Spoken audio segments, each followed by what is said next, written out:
Hello and welcome to all of you. Myself Deepak Dewangan और आप देख रहे हैं एग्रीजीव एग्रीकल्चर एंड बायोलॉजी की संपूर्ण सरल और सटीक पढ़ाई और हिंदी इंग्लिश नोट्स के साथ पढ़ाने वाली यूट्यूब की एकमात्र चैनल। आज की इस वीडियो में हम राइबोसोम को पूरा डिटेल्स इसमें पढ़ने वाले हैं कि राइबोसोम जो है इसकी संरचना कैसे होता है और किन किन भागों से मिलकर बना होता है। तो इस वीडियो में आपको पूरा डिटेल्स इसमें जानकारी मिलेगा कि राइबोसोम क्या होते हैं, कैसे मिलकर ये जो है वो बना हुआ रहते हैं। तो इस वीडियो को जो है बिना स्किप किए अंतिम तक देखते रहिए ताकि आपको अच्छे से समझ में आ सके। साथ साथ अगर आप हमारे चैनल पर नए हैं तो हमारे चैनल को सब्सक्राइब करें, लाइक एंड शेयर जरूर करें ताकि ज़्यादा से ज़्यादा लोगों तक हमारा वीडियो जो है वो पहुँच सके, उनको इनका लाभ मिल सके। शुरू करते हैं। आज हम लोग देखेंगे राइबोसोम के बारे में देखने वाले हैं। तो सबसे पहले देख लेते हैं कि राइबोसोम की खोज जो है कैसे हुआ, कहाँ से हुआ था। तो राइबोसोम की जो है खोज आपका दो हमारे पास साइंटिस्ट आए थे, रॉबर्टसन एंड जो है ब्राउन ने सन 1953 में पादप सेल में इसकी खोज किया। पादपों के जो सेल होते हैं वहां पर इसका खोज किया गया था। सन 1953 में खोज किया था किनके द्वारा? आपके रॉबर्टसन एंड जो है आपका रॉबर्टसन एवं ब्राउन के द्वारा इसको जो है वो खोज किया गया था। सन 1953 में इसको जो है खोज किया गया था। ये रहा उसका 1953 उसका डेट। तो इनमें इसको जो है वो खोज वहां पर हुआ था सन 1953 में। अब उसके बाद देखते हैं कि जो एनिमल सेल उसमें किसने खोज किया। तो एक हमारे पास पलाडे करके साइंटिस्ट थे, उन्होंने जो है सन 1955 में इसकी खोज किया था आपके एनिमल सेल में। तो आपके एनिमल सेल में जो है खोज करने वाला है आपका पलाडे, जो कि आपको 1955 इसको खोज किया गया था। और 1953 में खोज हुआ था हमारे पास किसने? आपका रॉबिन्सन एंड ब्राउन ने किया था आपके पादप सेल में जो इसकी खोज किया था आपके राइबोसोम का। फिर बात आते हैं आगे हम देखते हैं राइबोसोम को और क्या कहते हैं। तो राइबोसोम को जो है आपका पैलाडे पार्टिकल्स भी कहते हैं, क्योंकि इसको जो है पैलाडे के द्वारा जो खोज किया गया था एनिमल्स में, तो इसलिए इसको जो है पैलाडे पार्टिकल्स भी कहते हैं।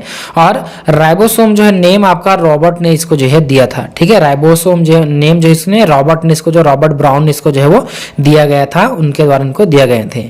ठीक, फिर देखते हैं राइबोसोम जो है सबसे छोटा कोशिकांग के रूप में पाया जाता है। राइबोसोम जो है हमारे शरीर में या हमारे जो कोशिका होते हैं उसमें सबसे छोटा कोशिकांग के रूप में पाया जाता है। और राइबोसोम को जो है प्रोटीन फैक्ट्री कहते हैं। मोस्ट आईएमपी है आपका, एकदम से आईएमपी है। ठीक है, तो राइबोसोम को जो है आपका क्या कहा जाता है? प्रोटीन फैक्ट्री कहते हैं। ठीक है, तो आपको इसको याद रखना है कि जो हमारा राइबोसोम होता है उसको आपके प्रोटीन फैक्ट्री के नाम से इसको जाना जाता है, क्योंकि यहीं पर जो है प्रोटीन का निर्माण की प्रक्रिया होता है। और ये जो है आपके साइटोप्लाज्म में फ्री व एंडोप्लाज्मिक रेटिकुलम से चिपके रहते हैं। साइटोप्लाज्म फ्री मतलब कि जो है जो हमारा सेल है उसके चारों तरफ जिसमें साइटोप्लाज्म, ये हमारा सेल बन गया। सेल के जो है इधर चारों ओर आपके साइटोप्लाज्म पाए जाएंगे, तो साइटोप्लाज्म में जो है फ्री रूप में रहेगा, लेकिन ये जो है आपका एंडोप्लाज्मिक रेटिकुलम से चिपका हुआ स्थिति में रहता है। और ये जो है दो प्रकार के सेल्स में पाए जाते हैं। ये जो है आपका दो और प्रकार के सेल्स में जो है वो पाए जाते हैं। ठीक है, तो अब देखते हैं इसमें ये जो है दोनों प्रकार के सेल में पाए थे। मतलब आपका जो है किसमें आपका एनिमल सेल एंड जो है प्लांट सेल में दोनों में जो है वो पाया जाता है, इसलिए जो है दोनों प्रकार के सेल में पाए जाते हैं ऐसा कहा। लेकिन जो मैमल्स की जो आरबीसी होता है उसमें टोटली जो है एब्सेंट रहता है। जो मैमल्स के आरबीसी पाए जाते हैं हमारे पास, रेड ब्लड सेल्स होते हैं, उसमें कोई भी प्रकार का आपके राइबोसोम नहीं पाया जाता। ठीक है, और ये जो है आपका ए मेम्ब्रेनस सेल ऑर्गेनिल्स है, मतलब इसमें जो है मेम्ब्रेन नहीं पाया, यानी कि जो हमारा राइबोसोम होता है इसके चारों ओर जो है मेम्ब्रेन, इस तरह से इसमें मेम्ब्रेन नहीं पाया जाता, इसके चारों तरफ जो है आपके दीवार जो है वो नहीं होते हैं। ठीक है, और जो हमारा राइबोसोम है किन से मिलकर बना होता है? तो राइबोसोम जो है आपका आरएनए और प्रोटीन से मिलकर बना होता है। तो एक तरह से हम बोल सकते हैं कि इसको हम लोग जो है राइबोन्यूक्लियो, यहाँ पर हमने लिखे हैं राइबोन्यूक्लियो प्रोटीन भी कहते हैं हम इसको। जो है राइबोन्यूक्लियो प्रोटीन क्यों कहा जाता है?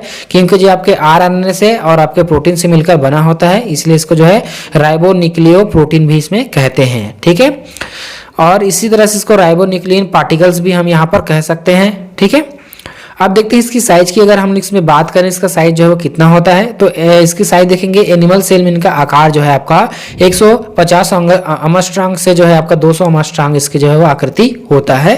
शेप की बात करें तो शेप जो इसमें चपटे होते हैं और गोलाकार इसमें हो सकता है।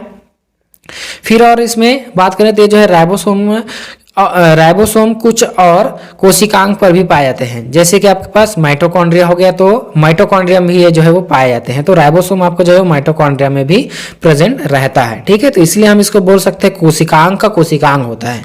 मतलब माइटोकॉन्ड्रिया हमारा एक कोशिका अंग है और इसके अंदर भी हमारा राइबोसोम पाया जाता है। तो राइबोसोम भी हमारे पास एक कोशिका अंग है, माइटोकॉन्ड्रिया भी कोशिका अंग है, लेकिन ये राइबोसोम जो है इसके अंदर भी पाया जाता है, माइटोकॉन्ड्रिया के अंदर भी कहाँ पाया जाता है, इसलिए इसके कोशिकांग का कोशिकांग कहते हैं। हमने इसका डायग्राम भी आपके लिए यहाँ पर लाए हैं, ये आप इसमें देख सकते हैं, ये उसका जो है डायग्राम है राइबोसोम का। तो राइबोसोम जो हमारे पास दो सब यूनिट से मिलकर बना होता है। पहला जो रहता है हमारे पास जो है इसमें 50S का रहता है, दूसरा जो है इसमें 30S का रहता है। तो ये जो है हमारे पास टोटल 70S राइबोसोम है, जो कि आपका किसमें प्लांट सेल में पाए जाते हैं। तो ये जो है आपका 70S राइबोसोम है, तो इसमें आपका 50S का रहेगा, एक तरफ जो है 30S का इसमें जो है वो पाए जाते हैं। तो दो प्रकार के होते हैं, आप यहाँ पर आप देख सकते हैं, दोनों को जब हमने इसमें अलग किया है तो इसमें आपको दो सब यूनिट इसमें दिखाई वो देता है। ऐसा इसमें राइबोसोम हमारे पास होता है।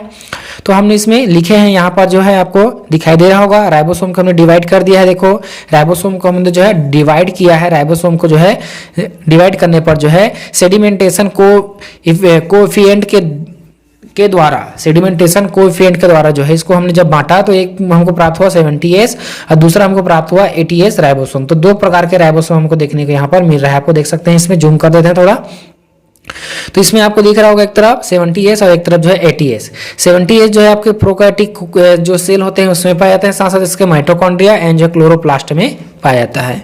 जो हमारा यूकैरियोटिक कोशिका होते हैं उसमें आपका 80S प्रकार के राइबोसोम पाए जाते हैं। अब इसकी बात करें हम लोग कि इसमें कौन कौन से 70S के अंदर कौन से सब यूनिट और 80S के अंदर कौन से सब यूनिट, तो 70S के अंदर जो है दो सब यूनिट होता है, जैसे आपको दिखाई दे रहा होगा 50S और एक तरफ जो इसमें 30S। तो दो प्रकार के इसमें सब यूनिट होता है ना। उस तरह से जो हमारा 80S है उसमें जो है दो भी इसके सब यूनिट होगा, एक होगा हमारे पास 60S और दूसरा हमारे पास होगा इसमें 40S। तो इसमें है आपका 40S और 60S। ध्यान आपको ये रहे कि इसको अगर दोनों को जोड़ेंगे तो सेडिमेंटेशन कोएफिशिएंट जो है आपका इसका बराबर आपका अवसादन गुणांक इसका जो आपको बराबर प्राप्त नहीं होता है दोनों को जोड़ने पर। अगर दोनों को हम यहाँ पर अगर इसको जोड़ते हैं, दोनों को अगर इसमें हम जोड़ते हैं तो दोनों के जोड़ने पर हमको कितना आना चाहिए, यहाँ पर जो है आपका 60 और जो है 40 कितना होता है 100 होता है, लेकिन हम कितना लिखते हैं 80S लिखते हैं। तो इनका जो जोड़ है कभी आपका जो है वो समान हमको प्राप्त इसमें नहीं होता है, इसको आपको याद रखना है, ठीक है। यहाँ पर हमने लिखे देखो अवसादन गुणांक जिसका समान नहीं होता है, ठीक है। जो हमारा दोनों का पेयर है, दोनों का सब यूनिट का जोड़ जो है अवसादन गुणांक दोनों का समान इसमें नहीं होता है। हमने नोट के तौर पे यहाँ पर मैंने इसको डाल दिया हूँ, ठीक है। अब जो हमारा 70S है उसके दो हमारे पास सब यूनिट है 60S एंड 30S। तो 60S और 30S में भी हमारे पास कुछ RNA पाए जाएंगे, क्योंकि RNA और प्रोटीन से मिलकर बना है। तो इसमें जो 50S है उसमें दो प्रकार के RNA हमारे पास होता है। एक में रहता है आपका 23S RNA, ठीक है, 23S RNA। और उस तरह से जो हमारा एक और है उसमें आपका 5S RNA पाए जाते हैं इसमें, ठीक है। साथ ही साथ इसमें जो है हमारे पास जो 30S इसका रहता है, तो इस 30S में हमारे पास आपका 16S RNA पाए जाते हैं। तो 16S RNA इसके अंदर होता है 30S के अंदर, ठीक है। अब इसमें बात करें हम लोग जो है आपका 80S का, तो 80S की अगर बात करें तो इसमें दो इसके सब यूनिट है 60S एंड 40S।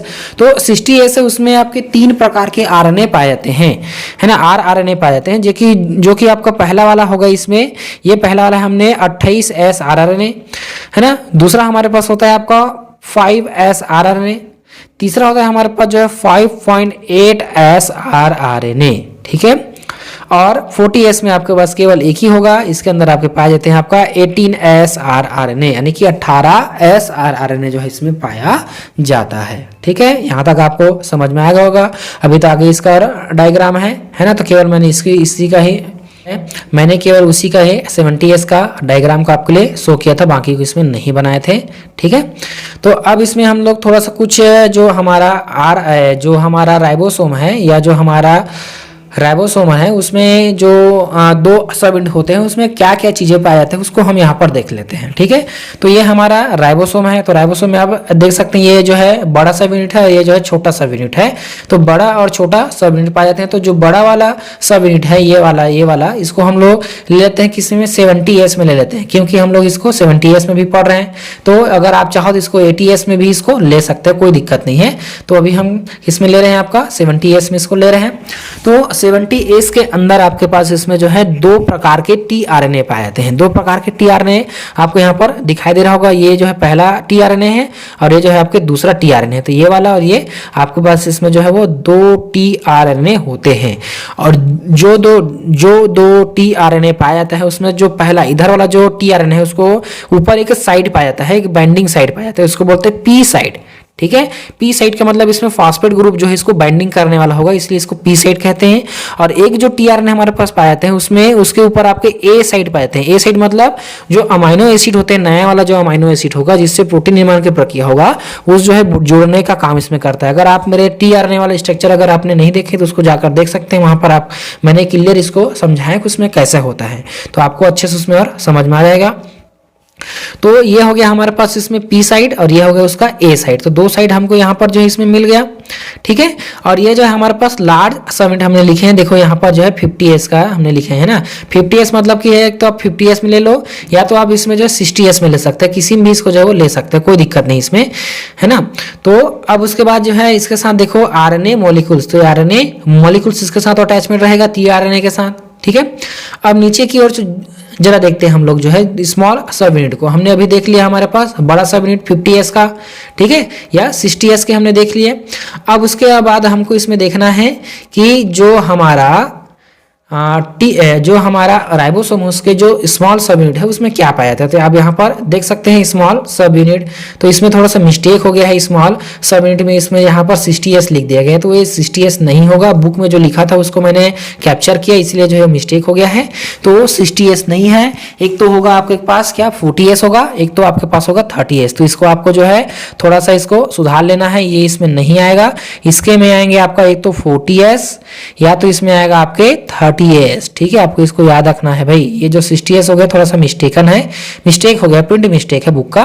ठीक है, और इसी जो आपके पाए जाते हैं स्मॉल सब यूनिट उसमें आपका mRNA होता है। आपको दिखाई दे रहा होगा mRNA। तो mRNA में जो है कोडान पाए जाते हैं, इनिटिएशन कोडान या स्टार्टिंग कोडान। और जो हमारा tRNA होता है उसमें टर्मिनेशन कोडान, यानी कि जो है उसको ट्रांसफर करने वाले कोडान, यानी कि आपका mRNA में भी टर्मिनेशन होगा लेकिन इसको ट्रांसफर करने एंटी कोडान पाए जाते हैं इसके अगेंस्ट। जो हमारा mRNA है तो mRNA में जो है आपका क्या पाएंगे कोडान होगा, और इस कोडान के अगेंस्ट जो है tRNA में एंटी कोडान जो उसमें पाया जाएगा। दोनों जो है बाइंडिंग करेगा और सूचनाओं को जो है वो ट्रांसफर करेंगे और प्रोटीन निर्माण की प्रक्रिया इसमें होगा। आपको यहाँ पर लिखा हुआ दिख रहा होगा कि हमने इसमें जो बुक में लिखा था वही हमने यहाँ पर diagram to show attachment of small unit to large sub unit and position of mRNA and tRNA molecules on this sub units. तो कैसे इसमें जो अटैचमेंट हुआ है इसको यहाँ पर लिखा गया है, तो इसको मैंने आपको बता दें यहाँ पर। अब देखते हैं आगे हम लोग इसमें कुछ और लिखे हैं। तो जो हमारे पास 70s राइबोसोम का मोलिकुलर वेट कितना होता है, तो इसका वेट होता है आपका पास 2.7 × 10⁶ डाल्टन के मध्य होता है।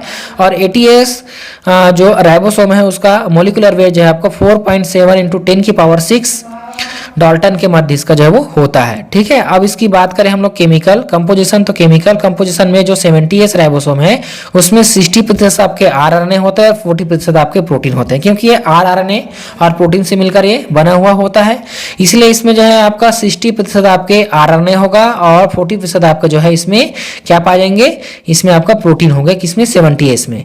80s जो राइबोसोम होगा उसमें 40% आपका RNA होगा और 60% आपका जो है प्रोटीन इसमें पाया जाएगा। तो इसमें प्रोटीन की मात्रा थोड़ा सा ज्यादा होगा। ठीक है, अब इसके बाद इसमें देखते हैं कि जो है पॉलीसोम या हमारे पास पॉलीराइबोसोम देखेंगे कि राइबोसोम का चयन कैसे प्राप्त हो, क्योंकि जो है एक अकेला राइबोसोम आपने जो है नहीं देखा, ऐसा वाला डायग्राम आप लोगों ने बहुत बार बुक में देखा होगा। तो जो है इसका कैसे निर्माण होता है इसको हमको यहाँ पर अभी समझना है। तो इसको समझने के लिए हम इसमें एक डायग्राम यहाँ पर शो किए हैं। देखो हमने यहाँ पर लिखे हैं 60s + 40s। हमने यहाँ पर किसको ले रहे हैं 80s राइबोसोम के ले रहे हैं 80S राइबोसोम को लेकर हमने किए हैं, आप जो है इसमें 70S को भी इसमें ले सकते हैं, कोई दिक्कत नहीं है। तो होगा क्या यहाँ पर देखो 60S राइबोसोम और 40S राइबोसोम है ना कि दोनों सब यूनिट है। एक जो है 60S जो है आपका बड़ा सब यूनिट है और ये जो 40S आपका छोटा सब यूनिट है। तो दोनों को जोड़ने के लिए हमको कुछ जो है आयंस का आवश्यकता होगा, जो कि आपका मैग्नीशियम आयन जिसको जोड़ने का काम करेगा, लेकिन उसकी निश्चित सांद्रता, तो इस यहाँ पर हमने सांद्रता लिखी है 0.001 मोलरता की इसकी सांद्रता के साथ जब इसको जो है जोड़ा जाता है तो हमको 80S राइबोसोम में प्राप्त हो जाता है। ठीक है, क्या बोला मैंने अभी, जब दोनों स्मॉल सब यूनिट को हमको जोड़ना है तो उसके लिए आपका मैग्नीशियम आयन की एक निश्चित सांद्रता की आवश्यकता होती है, जो कि आपका होता है आपका 0.001 मोलरता की इसके सांद्रता के साथ जब इसको अटैच किया जाता है तो हमको जो है 80S राइबोसोम के रूप में प्राप्त होता है। अब उसके बाद जो है 80S हमको प्राप्त हो गया। अब 80S प्राप्त होने के बाद हमको इसका पॉलीमराइज करना है और इसमें जोड़ना है और 80S को जोड़ना है, तो उसके लिए जो है मैग्नीशियम आयन की आवश्यकता होगा, जो कि आपका इससे जो हमने पहले जो लिए थे हमने 0.001 मोलरता लिया था, उससे अब इसकी ज्यादा होगा, 10 गुना ज्यादा इसको लेंगे। तो होगा क्या, दो 80S राइबोसोम को जब जोड़ेंगे तो हमारे पास जो है जो प्राप्त होगा वो होगा 120S राइबोसोम को प्राप्त होगा। दो 80S राइबोसोम को जोड़ने पर आपको 120S राइबोसोम इसमें प्राप्त होगा, जिसको बोलते हैं हमारे पास डायमर कहते हैं। आपको यहाँ पर दिखाई दे रहा होगा ये 60S ये 40S, इसकी कॉन्सेंट्रेशन हमारे पास 0.001 मोलरता को लिए तो हमारे पास बन गया 80S। अब इसको दोनों को और जोड़े हमने 10 गुना बढ़ा दिए मैग्नीशियम आयन की, तो हमको डायमर हमको प्राप्त हुआ। तो ये आपको डायमर यहाँ पर दिखाई दे रहा होगा, तो ये है उसका डायमर। और यही डायमर जो है एक बार बन जाने के बाद इससे लगातार जो है ऑटोमेटिक आपके राइबोसोम जुड़ते हुए जाएंगे, है ना। 120S का यहाँ पर निर्माण हो गया, उसके बाद जो है नया 80S का राइबोसोम, ये देखो 120S का निर्माण हुआ, फिर नया 80S राइबोसोम, नया 80S, नया 80S, इस तरह से जो है आपका नया नया 80S राइबोसोम आकर इसके साथ जुड़ते हुए जाएगा और एक लंबी श्रृंखला का निर्माण इसमें जो वो होता जाता है। जैसे आप यहाँ पर देख पा रहे होंगे तो इसमें लंबी श्रृंखला का निर्माण इसमें हुआ है, पॉलीराइबोसोम का इसमें निर्माण हुआ है। ठीक है, अब अपने इसमें देखना है इसका फंक्शन की क्या इसका फंक्शन होता है। तो राइबोसोम का फंक्शन बड़ा ही सिंपल है, ये क्या करेगा, प्रोटीन फॉर्मेशन का फंक्शन करता है, तो प्रोटीन का निर्माण करने का कार्य करेगा, साथ साथ जो है टेम्पलेट का काम करता है, टेम्पलेट का कार्य करता है, मतलब टेम्पलेट का फंक्शन करेगा, यानी कि जो है प्रोटीन निर्माण करने के लिए टेम्पलेट जो है प्रोवाइड करेगा। ठीक है, फिर होगा हमारे पास प्रोटेक्शन का फंक्शन करता है, तो जब इसमें प्रोटीन निर्माण के समय आपका न्यूक्लियस एंजाइम से आपका प्रोटेक्शन प्रोवाइड करता है। ठीक है, तो जो प्रोटीन निर्माण होता है तो वहां पर हमारे पास न्यूक्लियस एंजाइम पाए जाते हैं, तो ये जो न्यूक्लियस एंजाइम है इससे बचाने का काम कौन करेगा, हमारे पास ये जो है राइबोसोम हमको करता है। तो इस तरह से इसमें आपका पूरा प्रक्रिया जो है आपका राइबोसोम जो है कंप्लीट है ना, कंप्लीट होता है। आई होप आज का जो हमारा वीडियो आपको पसंद आया होगा, तो देखते रहिए हमारा यूट्यूब चैनल। धन्यवाद, थैंक यू।